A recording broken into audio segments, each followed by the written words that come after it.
Hello everybody, happy Tuesday. It is April 8th. Last week I asked Chat GPT if it could write me a valid will for the state of Ohio. And I read through it and kind of reacted to it on the spot. This week I'm going to ask Chat GPT if it can make me a valid separation agreement, which is the agreement that you would come to in a divorce or a dissolution. So kind of wanted to just see how it did with that. So it starts off, it does say I can help you draft a basic outline of a separation agreement for your divorce in Ohio.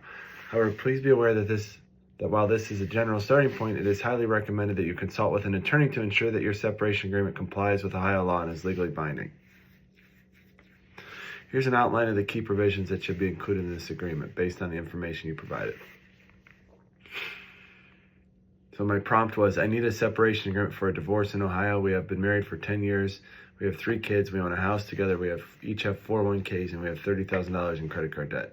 Everything should be divided equally.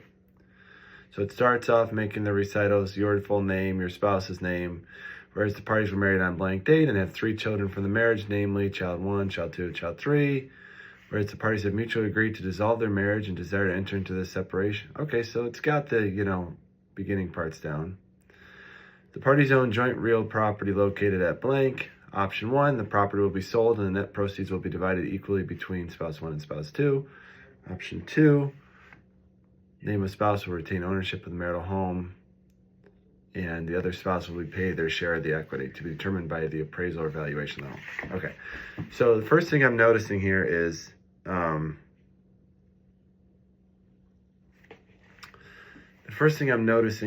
that you need to have much more detail. Okay, one of the reasons why people are getting divorced is, shockingly enough, they don't get along.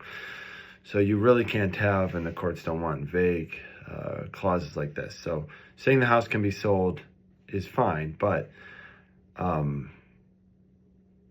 you can imagine the fights that spring from that. Which realtor are we using? When is it going to be sold? Who's going to pay for the repairs? Who's going to decide if a repair is necessary? Who's going to decide which offer to accept? When are we going to list the house? If you're going to let one person buy the other house, buy the other out, who's doing the appraisal? When's the appraisal going to be? When do they have to get them the money by? When do they have to refinance to get them off the house? So it's the right idea, but you need much, much more details than what this is going through. 401k accounts, same thing. I mean, this says that each party is going to receive 50% of the other's 401k. That's a tremendous waste of money, okay? Because what we usually do is, if there's 2 401k accounts, let's say spouse A has 100,000, spouse B has 50,000. We're not going to take 50,000 from this account and 25,000 from the other account, because these companies that do this charge the people money. We're going to say, okay, there's $150,000 total in retirement assets. That means they're each supposed to have 75.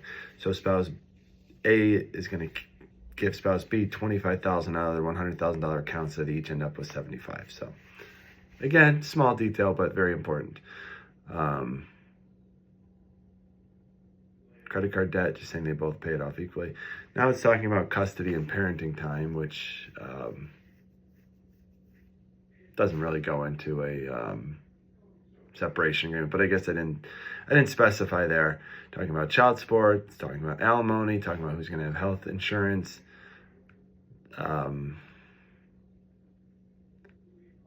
Doesn't talk about who's going to pay court costs and who has each attorney, but okay, they're going to Chat GPT, so presumably they don't have attorneys. So much like a will, Chat GPT, again, on a separation agreement, it can give you some basic details. It can give you a rough outline, but